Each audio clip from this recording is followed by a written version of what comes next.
Good morning, people. This is Country Joe again.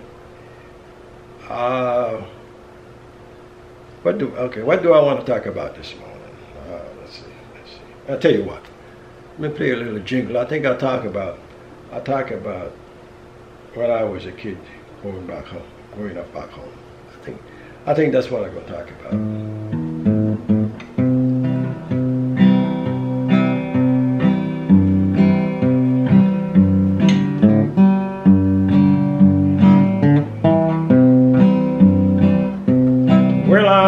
Well, I'm back home in the country again. Can't wait to kick off my shoe. Yeah, I'm back home in the country again, way down in the sun here. Yeah, folks, I'm back home in the country again, way back down inside. Well, I can't wait to kick off my shoe and go running in the pirate. Yeah, I'm back home in the country again.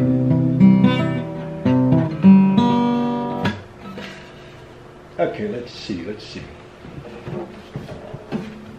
I was gonna talk about, okay, I think I kept it, because my mind go up and down and blank and come back. You know, so, let's see. Yeah, folks, when we were a kid growing up in the 60s, you know, you never have that much. You don't. I mean, like I told you guys before, we never have TV and all that kind of stuff. So, you know, but life was good. I remember when my mother used to, when we go to the grocery store, we would go to the city like once every 2 weeks, and my mama would buy flour. You know, flour in some white flour sock that have a big rose on it. And we would say, Mama, remember, this flour sock is mine.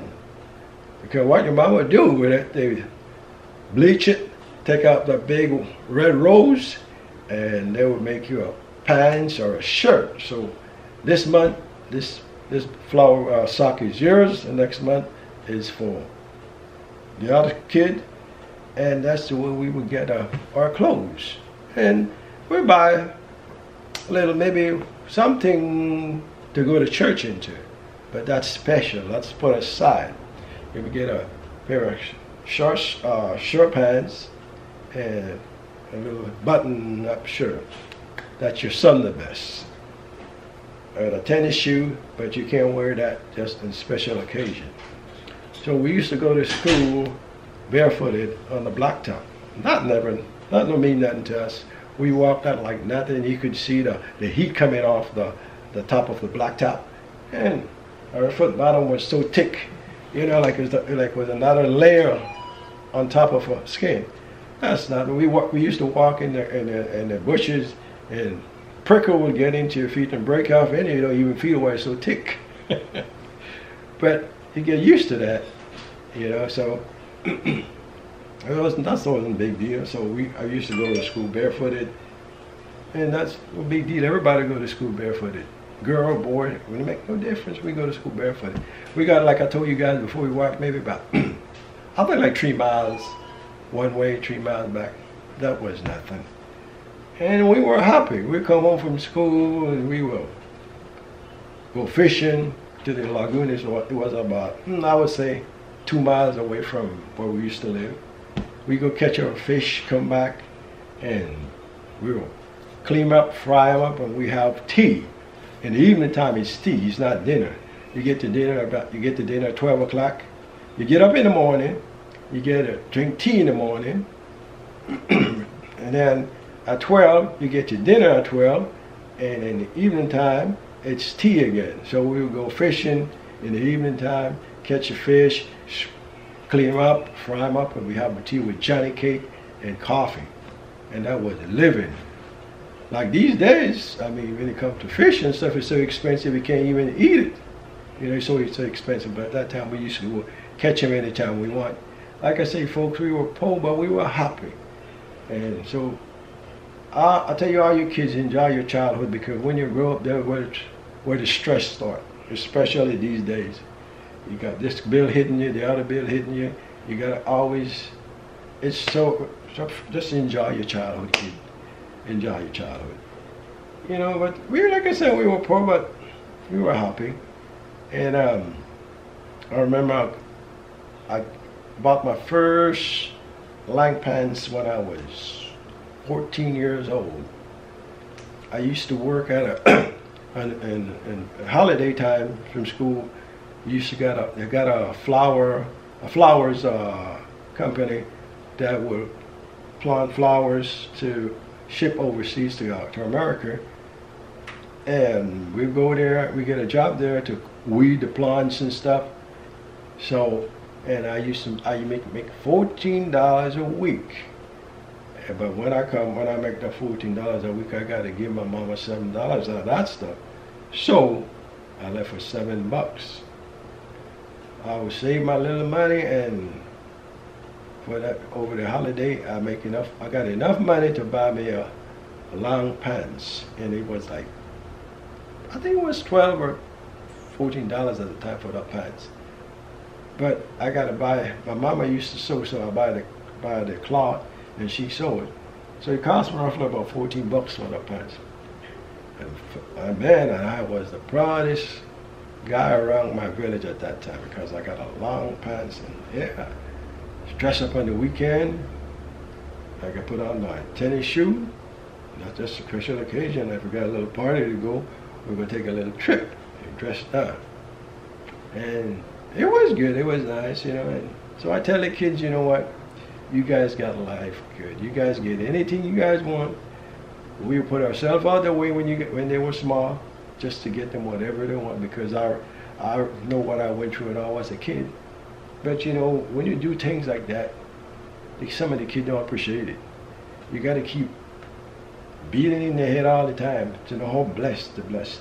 Especially kids in America. They're blessed and they don't even know it. Because in America, you could be whatever you want to be. It's only that you got to work towards it now.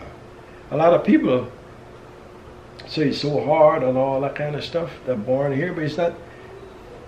They don't know what hard time is all about. So that's why they act like that. And you know, a lot of Americans will say, "Well, foreigner come and take our job." No, foreigner know what life's all about. They know what hard times all about.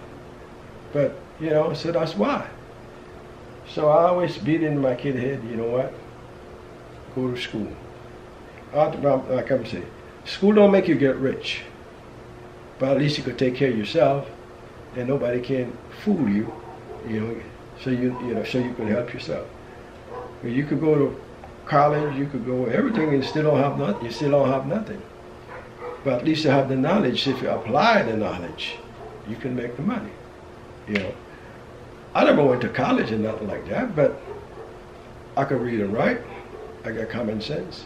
And once you got that, folks, you can learn anything just like anybody else. As long as they show you how to do it. When you go to school, they show you what to do, right? They show you the subject and different things. That's why you learn it. So that's like anything else. Anybody could learn. I don't care. So don't just sit back and say, oh, well, my mama and daddy never do nothing for me and blah, blah, blah, and all that kind of crap. Don't worry about that. That was then. Worry about now. You're grown up now. You could do what you want to do for yourself. There's a lot of people that be millionaire, billionaire that never went to college, but they know about it. They know about how to money and they learn how to do business. So if folks with a business, you can always make money. I mean, like I said before, you might have to work for the man for a little while, but in the back of your mind, always think how to do a business to make some. Because by working for yourself, you could always set the standard that you want, what you want to make. But when you work for somebody, they already set it for you, and that's it. They cap it off right there. That's it. You know, that's all I'm saying. There's a lot of people out there that don't want to have a business for themselves. They rather work for the man. Well, you can find that. I mean, we need some of that. We need that because if everybody want to do a business, then what's going to happen? Because like what they say, like 3% of the population in the world got their own business while the rest just work with it. Something like that. I mean, don't quote me on that, but something like that. That's what I'm saying, folks. You know, just always keep on trying. No matter what curveball hits you. It might curve and hit you upside the head and knock you down. Keep you down for a while. But you know, as long as you got strength, health and strength, and ambition, you rise again. You will rise again. So don't worry about it and get all crazy. And some people that want to try to kill themselves because, nah. Like I say, everything changes. Nothing stay the same. You know that. Not regardless of what. Nothing stay the same. So the way I look at it, I tell my kids and everybody, I say, well, you come here with nothing, and you're gonna leave this world with nothing. No matter how much money you got, you could be a millionaire, billionaire, trillionaire. It don't matter. You're gonna leave here without nothing. Yeah, you might take back something with you. A suit of clothes. We come in this world naked, so yeah, you take a suit of clothes with you. That's about it. That's about it. The money is still here. The money is still here, folks.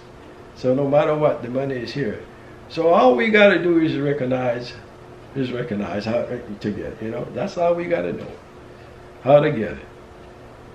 So that's what I'm saying, folks. It's still here. You know, so you know, yeah, it's still here, just what's waiting our recognition of it. Everything that we want in this world is already here. It's right here. God already put it here for us. It's just for us to recognize how to get it, to get the wisdom to get it. That's the problem. I say that all the time. That's the only problem we have, is a wisdom problem. If we have the wisdom, you could rule the world. It's just about the wisdom. And like I told you, there are 3 ways to get wisdom. You could buy it, the mistake you make, or somebody to hook up with the right somebody to show you how to get it. That's all about it. And it's hard. I'm not saying it's easy, but you got to try to surround yourself with people that know more than you, honestly.